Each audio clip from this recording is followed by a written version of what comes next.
Well, good morning, everyone. We are doing our session today at a different time because I really wanted Cindy to come on the show. Cindy and I have had the absolute pleasure, more mine than hers probably, of working together for some time now. And she's the real epitome of what great HR is all about and how, when done right, it not only changes companies, but it can change lives. And that's what I want to get into today. Cindy, before I could carry on talking about all the stories you shared with me, why don't you go ahead and introduce yourself? Why, thank you for the introduction, Sam. That was very nice. It's been a pleasure to work with you as well. I think we could have endless topics to talk about it. It would go on forever, but I could not have a more partner in crime right now as I've advanced my consultancy. So thank you very much. So I have been a consultant. I have been a CHRO and Seed. I have been an operating partner building talent, human capital strategies. And really what I wanted the opportunity to do now is to expand that back. I've worked in large companies, small companies, big brands, small brands, successful companies, not so successful. And you really have to take all of those experiences in to be able to be nimble and agile quick enough to react to anything, internal and external factors, even the economy. So when I determined of where did I want to focus, what differentiates, the experiences that I've had and learned from really tough, great leaders, is to be able to work with leaders and look at their organization and really get the maximum out of their talent spend. And, how do they get a return on the investment of not just their people, because it is an enormous amount of people that hits the cost on a financial statement, but more importantly, their HR budget. How does that team work, and is it aligned with the business goals and being able to be the maximum impact versus looking like it's just a line that they have to tolerate. Yeah, yeah. And something you said there, which I think sets you apart from so many other HRs, is that phrase ROI. Even business leaders themselves, and I've worked with many myself over the years, don't truly appreciate how you measure that. And I think even on that scale, throughout the years and our time of talking, you've clearly demonstrated, look, this is what you do and this is how you do it. This is how I'm going to measure it and this is why you do it. How did you get to that point in your career to be able to kind of hold firm there and be that voice in the room when it comes to the ROI measurement from an HR perspective? Well, I think one thing that differentiates me, I fell into HR by accident. I was working in business operations and many moons ago, and many, many moons ago.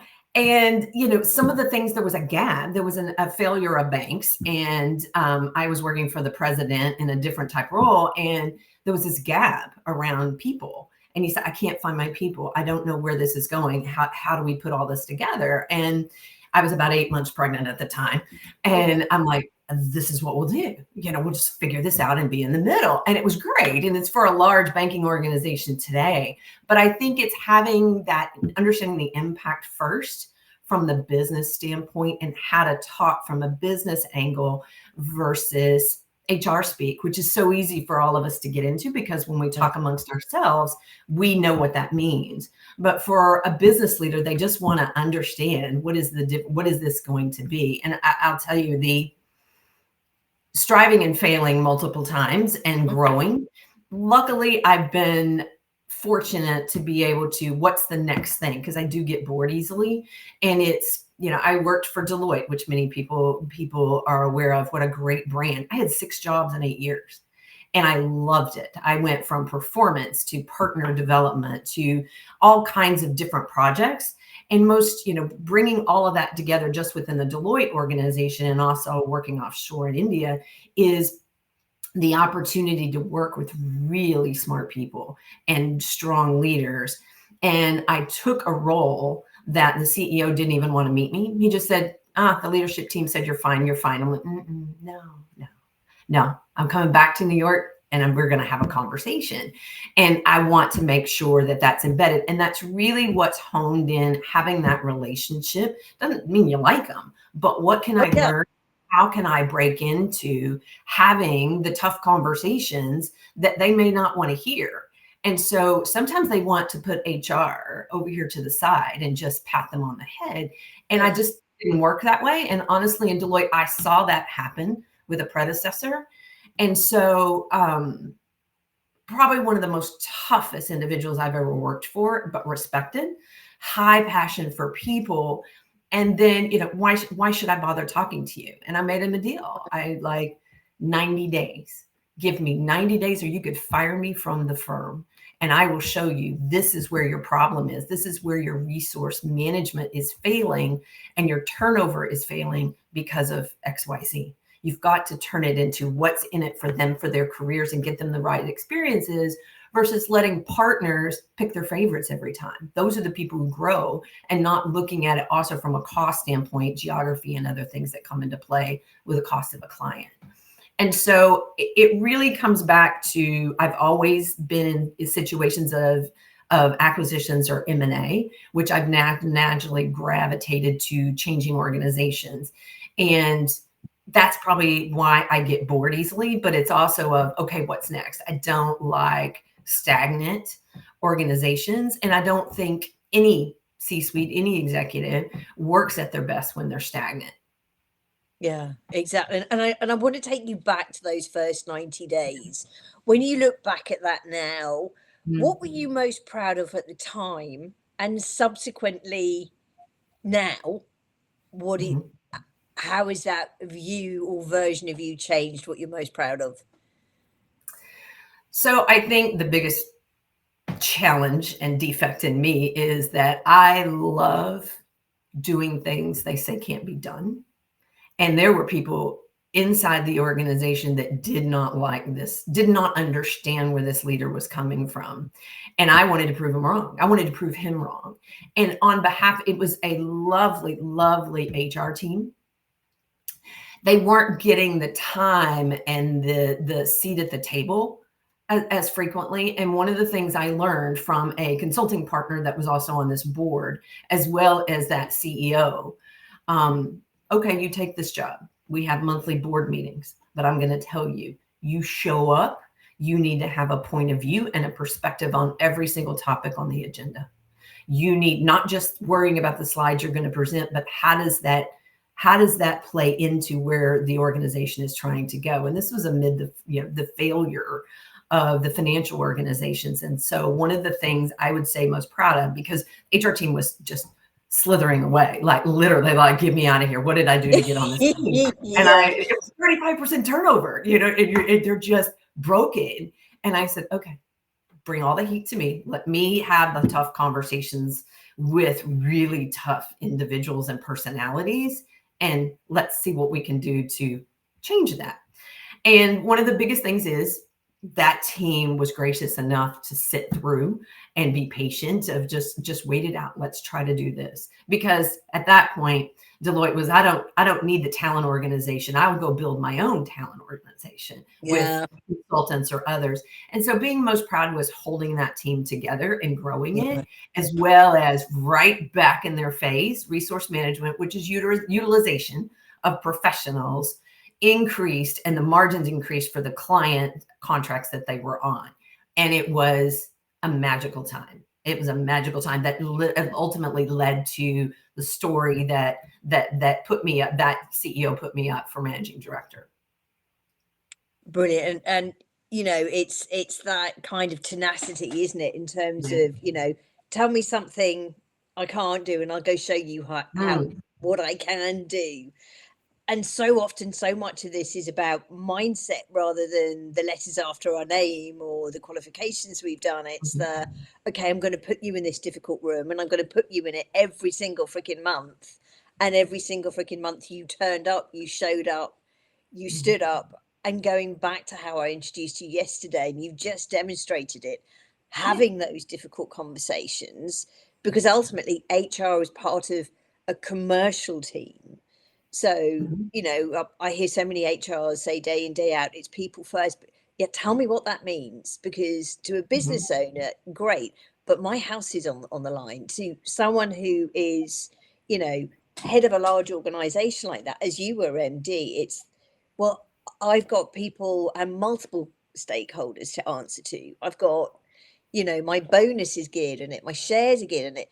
Lovely, but let's be pragmatic about it, right? And I think you've just demonstrated it right there.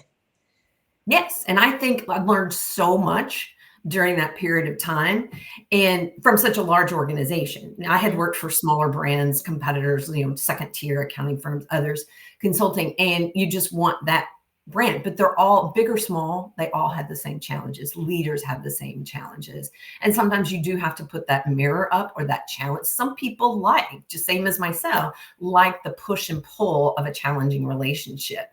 And it's holding one another accountable of, why did you do that? But help reasoning that out. And, fast forward, honestly, Sam, is much of my work has been then ended up in private equity space. And people Yeah. say, oh, that's terrible. But you know what? I learned how to talk to them, which was in a different way than to an investment group, to a sponsor, which their money or their fund's money is in, differently than using HR speak, because it is all about the numbers. And when you can correlate exactly what the difference is, and I will tell you, and I had another experience where I came as the PE firm asked me to come in as a consultant, and it was with a former Deloitte person, and being able to say, we need to build an HR playbook. And we need to show the power of the relationship between the CEO, CFO, and CHRO. I'm like, great, I'm in. And 24 hours later, a newly minted CEO was going to be announced. And he said, you don't know me yet, but we got to meet. One of those relationships, and a completely different person, not a stubborn, strong, willed personality at all, but we clicked, and in a way that you can do so much more together. Fast forward, I became a permanent CHR for that role for over 3 years. And that person will tell you today that I was a little too pushy, where I had been put, Deloitte, speak faster, speak harder, always have your point of view to earn that seat. This one's like, slow down. You can't tell me that this is not working. Or, they wanted to see the true good in their team, which is fabulous. But sometimes you get thrown into an environment and really murky waters that's not for everybody to tread in or to pull a team out. And sometimes that comes to where, people they personally like may not be the right person for the role, which leads to how do we create the right, sometimes founder, sometimes not, but CEO that builds out his team for what he needs, the balance of their strengths along with the other strengths that brings together that magical moment with teams and that we all hope for, whether that's in a leadership team and an HR team and a project team. Yeah, yeah, and it's there's an underlying theme here, right? And I know you and I have spoken about it before, and it's respect. Yes. And that is hard earned and easily lost. Again, it's something that you've demonstrated throughout your career, and you've had some really, really tricky situations. And I one conversation, and the one I'm alluding to, that's been so poignant for me, and for me has really demonstrated what a true HR and people leader does. Now, I appreciate there's all sorts of confidentiality and elements to this, but Mhm. in a way that is you're able to share, that for me is the epitome of why you're so successful. Can you share a bit more about that story? Sure, sure. Um, COVID was just in the inferences, in the background, that's somewhere else. And so it was one of the things that I have a strong passion for is coming alongside a new leader, a new CEO, and really helping them figure out the organization. And that's literally the situation that I mentioned earlier. And it was, everything didn't make sense, and even for, you find that a mission of a company, the vision of the company might be stale, or it might not really be the direction they're going in. The company I worked for was a technology company that built solutions for incarcerated people. And the story behind it and what it was doing was so passionate, but the focus had been on really on how do they make money. And you need to be able to make money, otherwise you wouldn't be in business. But there had been prior situations where there had been price gouging, and it had a really bad social reputation. So when you think about outwardly, it was having reputation, and can you imagine what it was like on the inside? Oh my goodness.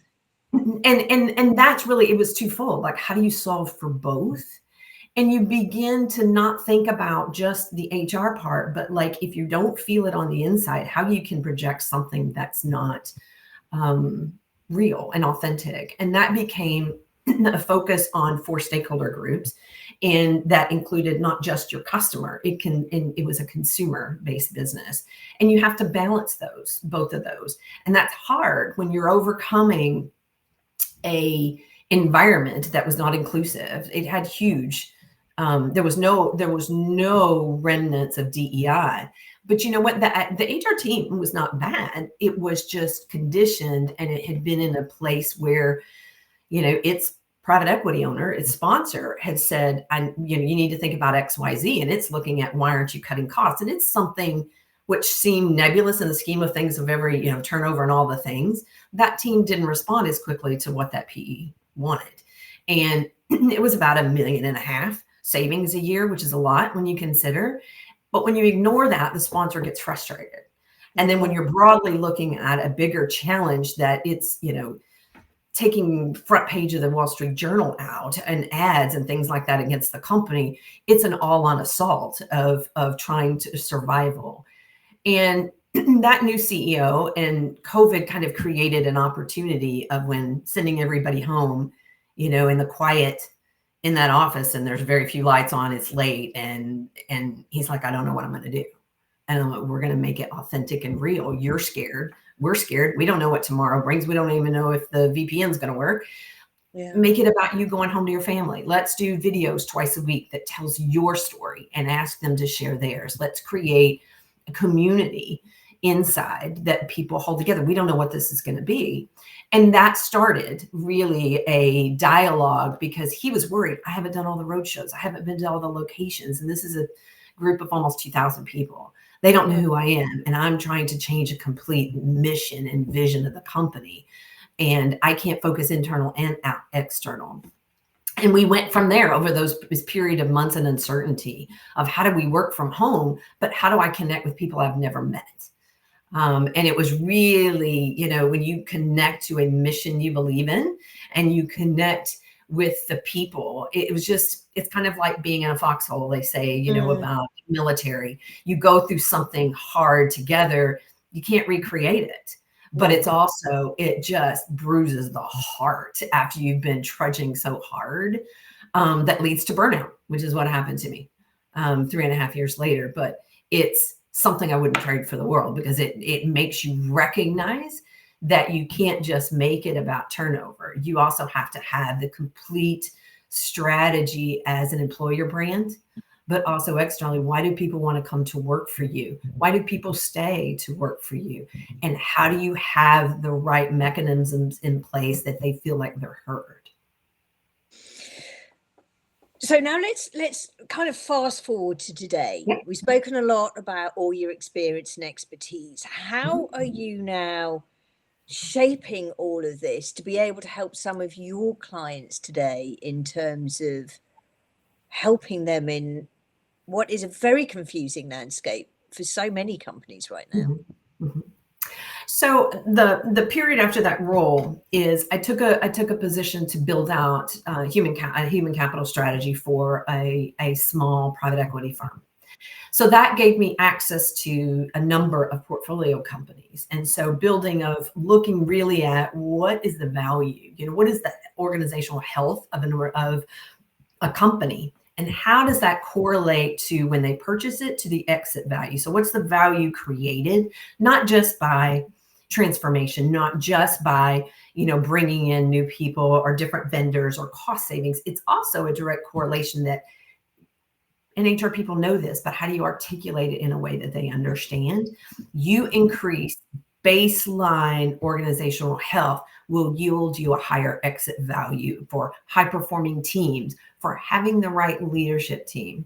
So I worked on through a model that how does that build in to the value creation model that that company already had around operational excellence, and then went through with those portfolio companies and did the assessment, and then helped. Here's an outline of a strategy. Sometimes they had an HR person, leader, and they ran with it. And that evaluation was hard for them because maybe the answer is I don't have these resources. But being able to measure and say this is what's going to make you better. Let's see about getting XYZ for you, but also taking away things that weren't adding value, that they may have been holding on to. But that really starts with kind of like a pyramid of and I use this a lot. People that have worked with me know I use Maslow's law of hierarchy, and that basic needs, you got to de-risk the company.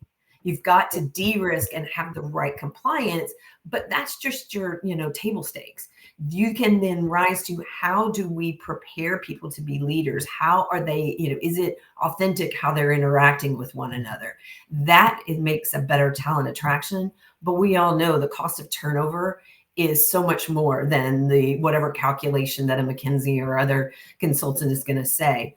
Time, what's the value of your time that's lost that your customer is going to feel, and that brings so much more. And being able to do that with those portfolio companies, and sometimes they weren't, they were good HR people, but again, I go back to that other experiences when you can't make the business case for something, or they might have misstepped once, in an acquisition because they didn't have all the information. If they didn't have that seat at the table to know what was the investment thesis and what did they need to do, how can you expect them to be successful? So coming from the other side of the sponsor side was valuable to be able to improve and enhance that seat at the table for its HR related vendors or its HR teams. During that time, I also held 2 different interim CHRO roles, and invaluable of working at the table with a CEO. And that's tough. That's kind of telling their baby's ugly. Sometimes that's telling them their baby's ugly, their best friend or someone that's been with them forever. And if it's a founder, then it's sometimes even tougher. But part of that strategy that I worked through was, how do you fix this before things go bad? If you have HR, whoever that may be, at the front of the train, at the very end of an investment deal, when you're looking to make an acquisition, if you're looking to make, do an integration plan quickly, doesn't move without HR. You can do all the things in the world in operations and finance, but if you don't have HR involved in the organizational change that's coming and integration, it will slow and it will stagnate, and it will be the ultimate price you pay. And that's been multiple times over demonstrated, that a failure to integrate quickly. And it is about removing costs, but it's also bringing those people along, that there's no longer the us and them. Yeah. That was integral, because sometimes your investment team's thinking about, I got to close the deal. So they're not thinking really about what are the true drivers of that founder who maybe doesn't want to stay on, or the CEO that's there. And when you look through, starting at the beginning, do you have a strong team? If you have a gap, recognize it and own it, and say, we need a stronger CFO. CFOs that have PE background is hard to find. And all that is, when you say, oh, they must have it, is they have to be agile. And you have to be able to, just like for HR, be a storyteller of the data you're providing. Flipping over an Excel spreadsheet to your sponsor is not going to get them what they need. And so putting that all together with deals that are coming up on the table, having an HR person at the front end of that is invaluable, all the way through to when they're planning an exit. Do you have the right executive team that's going to look good in the investor world, and that's really going to have demonstrable, not just performative, data that's going to get you there? And so it's just invaluable to have. So when I went through that process, about 1.5 years, is unlocking something that so few people know. I want to bring that to more organizations, more VC or PE firms. How do we help HR and come alongside? It's not a threat. It's not to come in and wipe out an HR team. It's how to empower them. So what I do now is I kind of three-tiered, if you want to say. I am working with a very young junior CEO that's getting ready for an exit. And I met him by accident over a lunch, wasn't even planning to talk to him. And suddenly he poured his heart out on a table.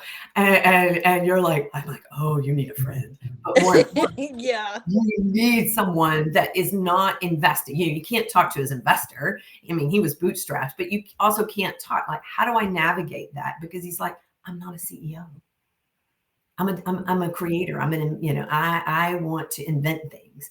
I need to move on, but I'm worried about my team. I'm worried about these people everybody's coming at me. How do I do that? And you come alongside them and help them break apart those items. And then it seems more realistic that they can make the right decisions, but also, do they know self? And it's great to see that I'm not a CEO. I'm an inventor. Okay, how do we make that step to get a good exit? And then also help you on to the next thing. And so that's kind of what I now do with a partnering with a leader, and that's kind of a one-on-one coaching.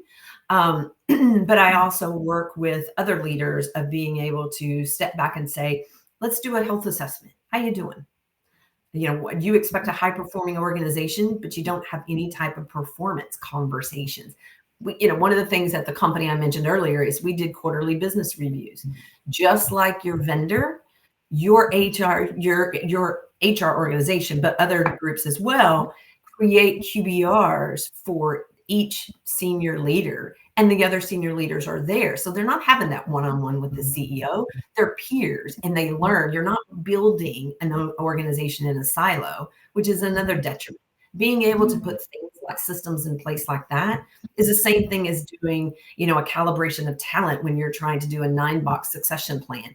They don't know them, they can't contribute. So that QBR helps talk about the state and the health of the business is another thing that I'm working on now, implementing in another organization. So that's kind of it. Sometimes, and it's interim, sometimes it is fractional. I hesitate to use the word fractional because it is so saturated right now, but sometimes it is. You need someone to come along with that HR team. If you have a leader that's left, I do that, but I also can work alongside that HR person, or if they don't have that in the smaller markets, is working with that business leader or founder. I love that. So I just want to, Tanara's with us today. Tanara did another great extra with us a couple of weeks. She's our next Mel Robbins, but better. Being at the front is critical. I also find too many people put too much on HR at the beginning of the change without the sponsorship and clarity on how the people involved in that merger are really going to be knitted together. That's exactly right. It's beautifully worded. I was about to say, so says a person that's been there many times. Tanara, thank you. And I cannot tell you how lovely it is to see you here today. And I think Tanara has actually made some great points there. I want to unpick a couple of those, but also go back to something you were saying about really understanding, because you do understand these PE-backed organizations when they're either, going through a merger, an acquisition, or being acquired. One of the things that you talked there about was the understanding self of the chief executive. Mm-hmm. And we've all seen it, and I know, you have, Tanara's seen it, I've seen it, where you've got a CEO in situ who doesn't recognize that, the writing's on the wall, and doesn't go with good grace.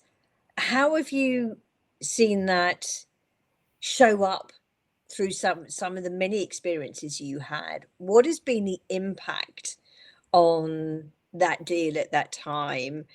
And love to hear some of your perspective then as how you've gone about to solve that, to get things back on track, because it's not uncommon, is it? No. And it's quite common. You got to remember, all the C-suite jobs, it's lonely at the top. It's lonely being the CHRO. It's lonely being the CEO. So just to manage. And that's why I think it's so important to have an outside in perspective. Whether it's the relationship that you can have as a HR leader with that CEO, but sometimes even that's hard. and trust, as you mentioned earlier, can be lost in an instant. Yeah. But being able to have that honest exchange, and it has to be developed over time. And one particular CEO would get frustrated of like, you're making opinion, you're having an opinion too soon. And I'm like, but have I ever been wrong? It's because I've seen it before. And I'm the first to tell you, hey, you proved me wrong. But it is, even in looking at evaluating when you're trying to get to succession, and they have blinders on because they've been through something with someone. Yeah. But they also sometimes, if they're a first-time CEO, they're trying to do a good job. They're so focused on the sponsor, or they're so focused on the customer. They may not be able to read the signs, what's going on, if they've been allowed to silo the organizations. So you talked earlier about the commercial side. Your chief revenue officer, your sales organization, how are they communicating with the finance organization? And is it truly, have they even been told that there might be an acquisition going on? But more importantly does that CEO have blinders on and not realize, it's easy to manage up.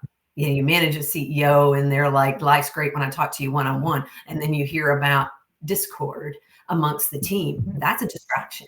And you have to be able to say, that CEO, do they solve it, or do you bring it to the forefront and everybody, we need to talk about this because it is building frustrations. It's showing up in your teams. Sometimes that's hard for a CEO to hear or see because they may not be in tune, because they think they're all in the boat together, and they are. But sometimes people avoid that type of conflict. They can go conflict with, a sponsor or someone else, but they can't quite see the conflict going on between the team reporting to them. And that is making time for those conversations. It's important to break bread together, is that same CEO used to say. Getting outside where you're not beating your head against the wall on certain individuals, but you also on certain situations, but you come together to solve something. That CEO has got to understand sometimes you're going to have to make the who's in your boat decision. It might have been great in situation 1 5 years ago, but today it's a different sponsor. Today we're trying to go IPO. Today that's a different CFO, or that's a different CIO that you got to have. They've got to be able to sell and promote the company. But it is just devastating when you don't have a CFO talking to the CRO or vice versa. And it's not about sending a report, but can that CFO articulate without that chief revenue officer in person of where are we and what is our pipeline? Don't tell me what I want to hear. And so that we have to promote that leadership team's clarity and information of really understanding and being able to say that deal, instead of just saying it's going to be another 30 days, it's coming, looking at it and say, for the good of the health of the organization, let's be realistic. Yeah. And it's not only just the loneliness, is it? When we look at our own businesses today, the amount of risk we've all put in it. And so many of these small to medium-sized business owners and CEOs have done the same. Mm-hmm. So I think it takes a rare breed, going back to your current client who's realized that actually they're not a CEO, they're a creator, to be able to understand that and be able to say, in order for this to carry on, I need to step aside and put someone else in, is actually pretty inspiring. It's a hard thing to do. No one's saying you've got to let go entirely. It's just that your role's evolving to be able to bring someone in to create that legacy. Yes, you're so right, Sam. There was another situation where, some people aren't as are more risk averse, Yeah. and I'm like, throw me in, I'll figure it out. Which I love, and sometimes when, a person who's had a lot of experiences and a lot of leadership development can recognize it on their own. It was a situation of, there's nothing harder than trying to place a CEO. When you're looking for, how truthful and how honest, and have you really calibrated what a PE firm needs, what the leadership team that's remaining needs in that CEO seat. And you get conflicting stories. You put that with a recruiter, and they're typically retained, and they're getting whiplash because they're putting forth, this CEO, this candidate, and that candidate, and they're like, And there are some great firms out there that know how to hone that in and get the right spec. But there's always that chink that can happen. I'm familiar with a situation where a CEO onboarded who had never been in a small company. So that entrepreneur, he'd been in big companies. Yes, you've been a GM, you've been a president, of a division of a global company. And the speed at which, an operating committee and monthly meeting happens, and you just feel like you just did a report and now you're doing another one, and you're zigging and you're zacking in reactions. And you can't move fast enough. You literally cannot move fast enough when you're thinking, oh, we'll do this in 6 months. No, you've got this problem. How are you going to respond? And just trying to get the evidence, the data, the information that helps say, okay, I need time. I want my first 100 days to be this. You don't get that in the smaller market. It just doesn't happen. And this individual is in the role just under 5 months. Oh, wow. Yeah, and he came, and he and I had multiple conversations, and he's just like, I don't think this is going to work. I don't think this is going to work. Well, how can you help? And he literally said, I'm going to step down. 30 days, whatever you need, but I'm going to step down because I'm not going to move at this speed. It doesn't mean that I can't, but I'm not willing. This is what I know, and this is what I want. That situation wasn't available. And so he did. He opted out, in that short period of time, but he knew what was best for the company, not just what's best for himself. And that happens. You can watch somebody spiral. It becomes a self-fulfilling prophecy, negative talk, all the kind of things that happen in your head. It can happen, and it's very real. And sometimes you have to recognize what's the right answer, or how are we going to get there? But it's very real, and not everybody can recognize it. And entrepreneurship isn't. You literally feel it the instant you step into seat in a typically PE-backed company, but the smaller and mid-market, you just don't have the luxury of time. Yeah. And, I think not only is in that scenario and the scenarios you work in, which is why, those tough conversations, being an independent thinker and a critical thinker is so important. And probably why not having an HR background has put you in such good stead, because I think very few people understand true scale up and hyperscaled. Combine that with a PE-backed company, boy, you've got to get results every day. And that report that goes in every Friday, you cannot miss a beat. The responsiveness, the responsiveness is important, and you can't ignore that. But you get caught up in the day-to-day, and you get caught up of this being reactionary instead of, a lot of times you don't, the 100 days, you don't have the luxury, but you got to be able to, how do you eradicate the noise, even though the screaming is, about whatever the, topic of the day is, and step back and say, what's the root cause of that? Because if you keep swatting at the gnats of the day, you're never going to get to where did this come from, and how do you what can, from an HR perspective, a talent that's going to change that, and it's sometimes deep-seated silos. Sometimes it is a personal problem with someone who needs to step away, but they're afraid to say that. It just runs the gamut. It just runs the gamut for what all of those, those things can be. And sometimes it's a not right now. I had at my first PE sponsored company that I was the HR leader. They're like, you got to go find X amount of dollars. You got to go. Everybody was told, oh, cut it, and I'm like, how am I possibly going to do that? And so I said, okay, if I cut it, can I get it back? Build it back better.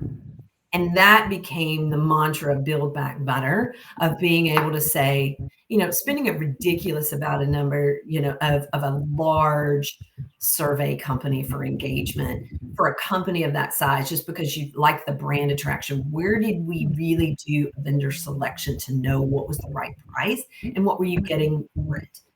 And that is an example. Where can we go cut 60, 70 grand a year, pile that up, and then put it and apply it back at something else that you really understand? What do your people from focus groups and sometimes surveys? There's a big naysayers about surveys, but how do you know what your people are using? Are they using pet insurance? Even that's a voluntary. What are they using and what do they need?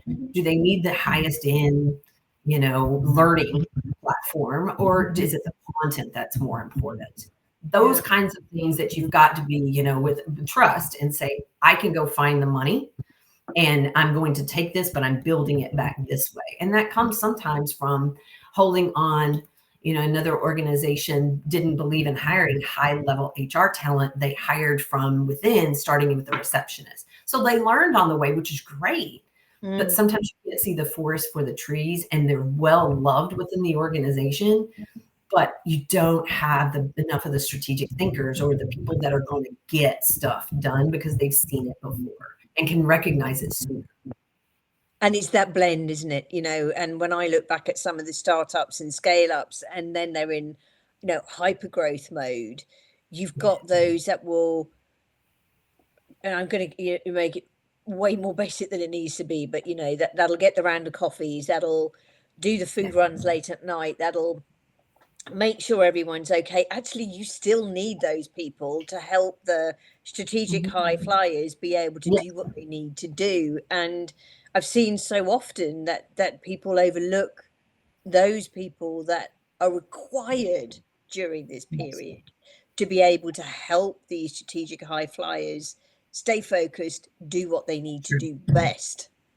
True. You have to have drivers of execution so that they can remember. Sometimes they need the visual. They need to see, here's where we are, here's where we're going, and here's they can feel like, oh, we did that this week. Oh, we did that this month.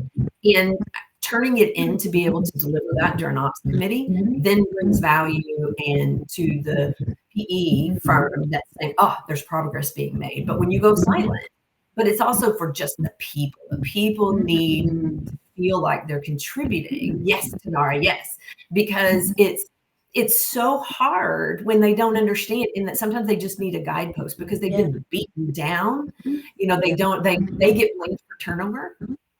Why does HR get blamed for turnover? It's beyond.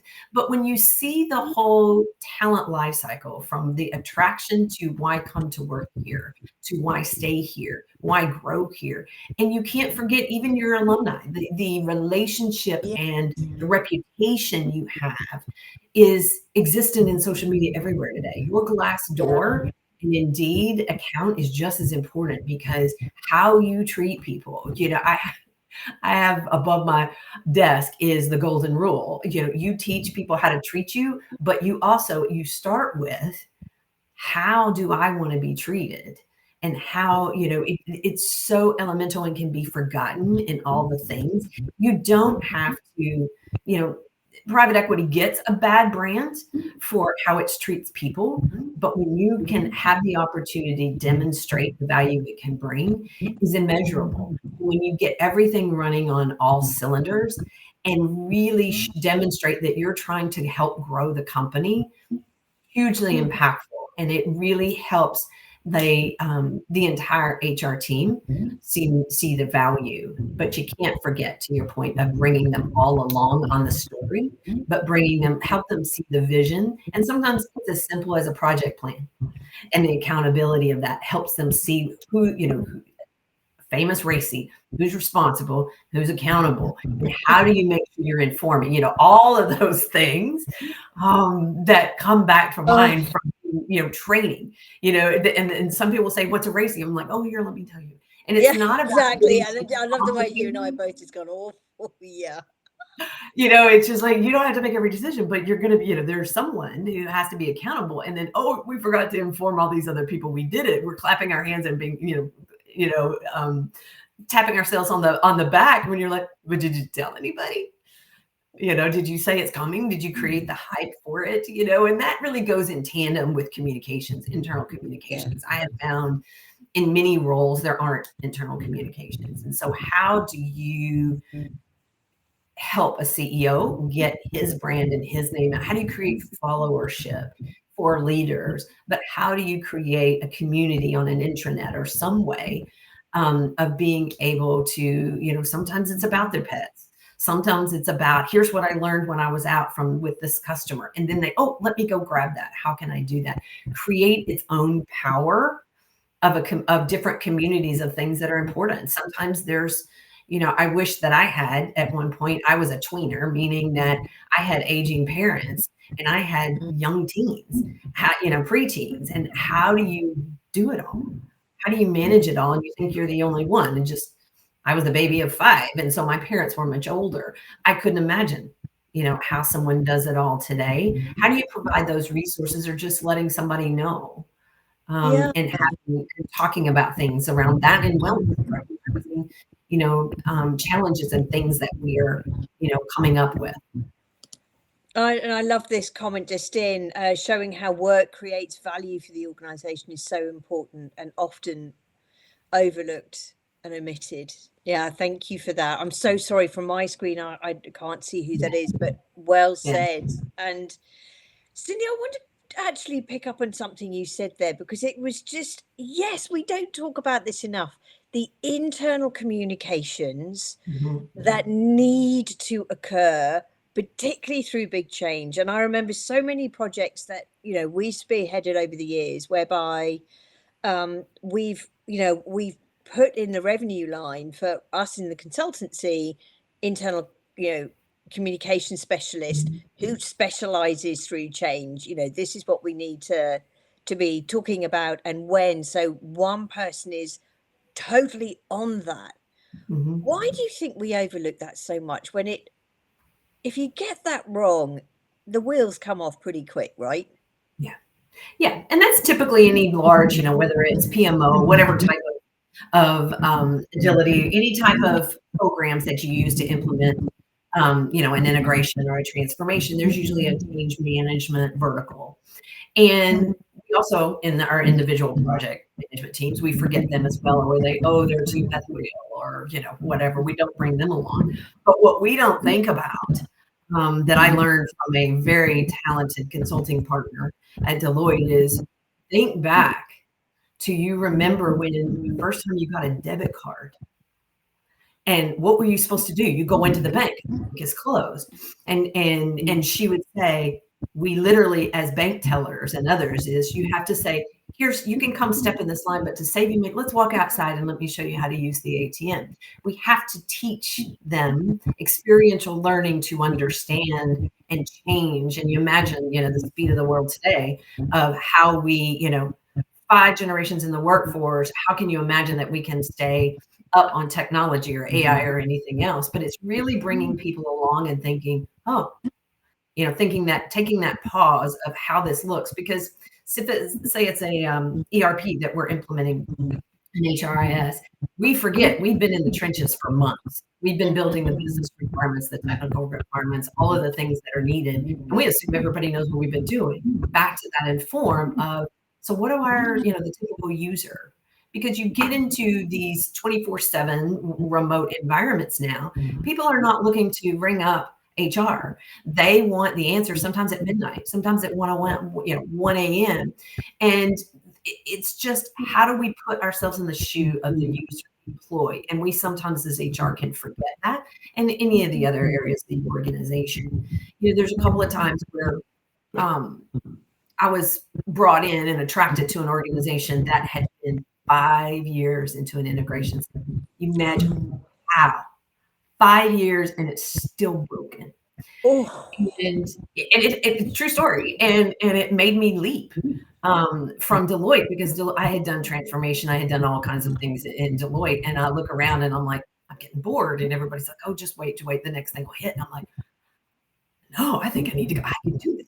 I don't know. yeah. I'll figure it out, right? Figure it out when I get there. And, one of the simplest things was, why are people not responding or reacting? They, when you read these big public companies have these service centers for HR, right? And they're not going to the portal to enroll in benefits. They're not asking, you're trying to teach them to use, pre-AI, but really, how do I get the questions answered? And they were like, I'm not calling the service center because that's XYZ side of the company. And this is 5 years later.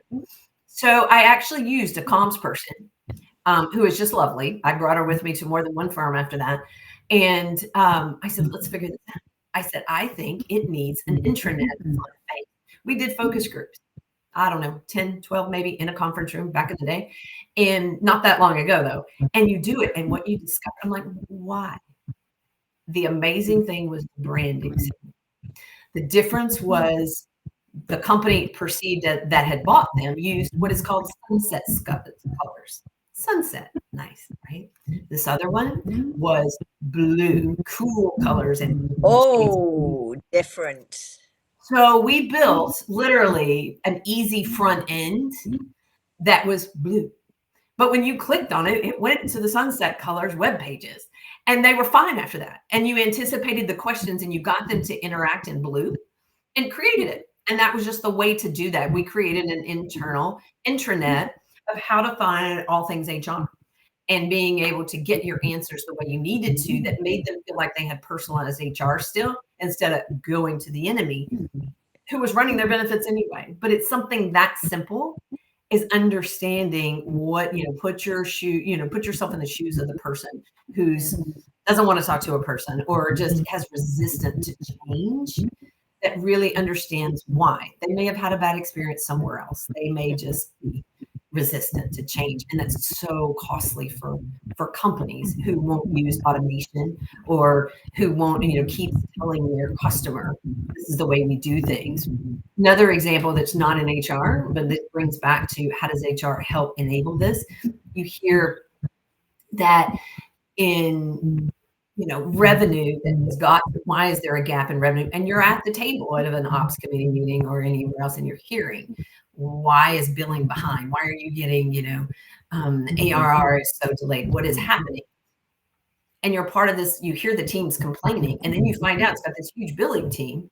And the billing team is still letting customer, little mom and pop store ABC do it this way. Oh, they let them go 90 days instead of 30. They do all these other things that you want to offshore is the answer, but then they may not respond well to offshore. But how do you get to consistent practices instead of the old way, or this was one of the old customer, or that? How do you bring your teams along and empower them to see this, why?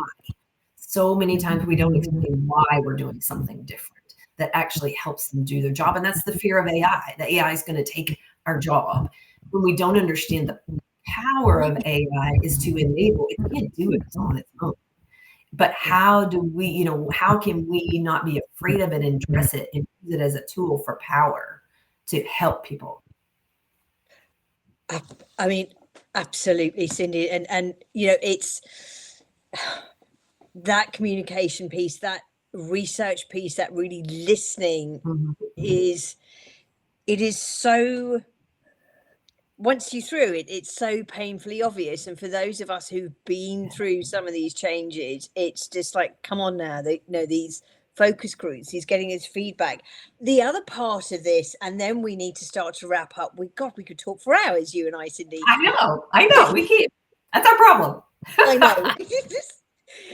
And I think the other side to this is giving that feedback when you can't do something. And again, over the years, I've seen, again, so many of these focus groups bringing in that information, talking about what's working, what's not working, and okay, we're going to implement this. Thank you so much, everyone. Now let's talk about why we haven't implemented some of the things that has been recommended, because that equally, particularly through change, particularly when you're bringing two cultures together and two organizations together, you lose one party pretty quick, right?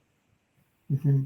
For sure. And, even thinking about another one comes to mind really quickly of webcasts, when you're trying to talk to the entire organization. And I've seen we had how can people feel like they're there with you, just like Denari here and the other LinkedIn user, of being able to have at least some outlet to say something, even though maybe you don't have microphones on, but at least, and I've seen teams after teams going, how do we do that? We got to have multiple people managing. Great. What's the anticipated question? So we know where they're coming in the queue, but we can see nobody's answering. How do you make sure we address that? We just, so that you don't get backlash.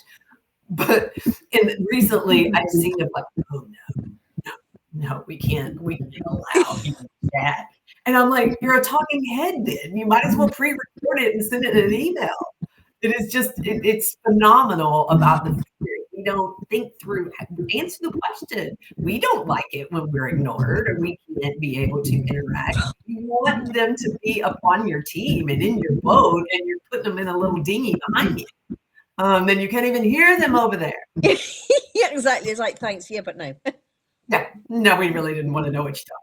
Yeah, exactly. Yeah, no. Cindy, this is the part of the show where we have 3 fun questions so people can get to know you a little bit more. Okay, you ready? Mm-hmm. Sure. Favorite cheese? Oh, I thought it was going to be work related. I love food and I love cheese. I guess I would say a goat cheese or a brie. Brie, probably. I'm going to go with brie because it's more versatile. I'm with you on the brie. Yeah, I think it's brie because even there's a holiday thing in our family where we put, well, it's probably a UK thing for you, is we create a crust around it and it's melting and gooey in the middle and something. So definitely brie. Definitely a brie. Love that. What is the worst film you have watched this year that you will not get those minutes or hours of your life back? Can it be a Netflix, like a series or a movie? I can't say I've seen a movie. It can be. So we've been more and more into Netflix and series. And so when you think about, you just really need to get to the point in 2 hours, or whatever you can get. I can get drawn into a series sometimes. And then my husband and I, we will end up, just all night long trying to get to the end of it. I have to say, Virgin River was hours I would never get back. How do you have 7 seasons and however many episodes before somebody gets married? And so it would be Virgin River. We can't do it anymore. We didn't get there. We didn't finish it. But you gave it a go. Did. And I kept saying, come back. And then I would try to, quietly binge watch to bring him back in and say, no, these many bad things cannot happen to one person in so much trauma. You're watching a soap opera. Exactly. Call it.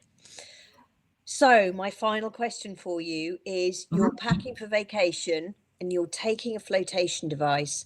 What flotation would you take with you and why? So I just got back from vacation. You did. With kids.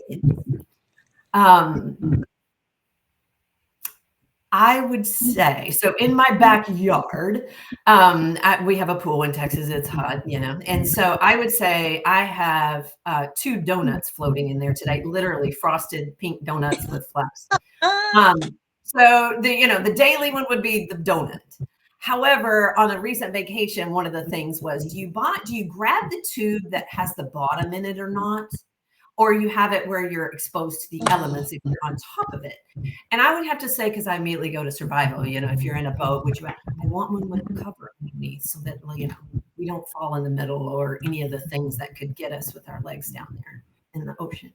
So I would still say a tube, but of a variety that has a cover underneath so that your legs aren't dangling. Love the practicality. Love the tube. Thank you, Tanara. Do you know what? I watched a couple of series of Virgin River and then lost the will on it too. Do you know, I have no idea if we're going to be cut off. I don't think we are. So this is marvelous. If we are, how do people get hold of you, Cindy? If they're watching this live or they're watching the recording, what is the best way to contact you? So I'm obviously on LinkedIn. You can find me there. The DMs are always open. However, you can see on the screen. My email address is cindy@pkaltalentgroup.com. And note there, my last name is Pkal. It's phonetically P-A-A-L, around performance. Brilliant. Amazing. And Cindy, you and I have met thanks to the mastermind. And I'm forever grateful for you coming along, not only for you being a cohort member, but for being such enjoyable company. For anyone looking at joining the September cohort, what have your findings been from it so far in your experience? It's really been phenomenal. It's really been phenomenal. What the Mastermind series, having a cohort that you think, you spend in the beginning, you spend up getting ready, or what are you going to say? But I have found the value of other people who are different areas of of their HR consultancy that gives us something that I didn't think about. So we're thinking about how they're managing referrals, thinking about, what their wins for the week are, help bring along oh, I didn't think of that. Combining the weekly cohort with the one-to-ones with you also helps bring things, what's going on in real life. Oh, I'm getting ready to do this. Let's chat about that. It's not so rigid that we're following a full agenda that we can't get to things that are, right now, immediately, I need help today, has been invaluable. And you have been a joy to meet, as well as the other you in our group. So I could not be more excited, as we're a little over halfway through the program, and can't wait to see what the September group's going to do. Oh, Cindy, thank you. Just thank you for a fabulous conversation today. Tanara, thank you for being here as well. It's awesome to see you. And I hope now, for those of you who saw how I promoted the show today, why I promoted it in the way I did, real good quality, true HR delivered by a true leader has impact, brings around change, and particularly for those of you who are in, private equity and in that space, there is so much to think about. I'm not going to say something fluffy like don't do it alone. You need a good HR practitioner there to make sure that what you're trying to drive through actually gets delivered. Cindy, what are your closing? Oh, you're welcome. What are your closing thoughts that you'd like to just share before we say goodbye? Well, first of all, thank you, Sam. It's been a delight. It's been a delight. And being able to really hone in on know thyself, is one of the things that I have been able to say what I don't want to compromise on and what I do want to do. And that's been some great advice of, you don't need to work with everyone, but do the things that make you happy and passionate about. But it is about, and I make the most impact. So I am looking forward to continuing to work with you, and a brand new world opened up as well. Thank you. You're so welcome. So from Cindy and I want to say a big thank you, and thank you for watching today. See you soon. Bye.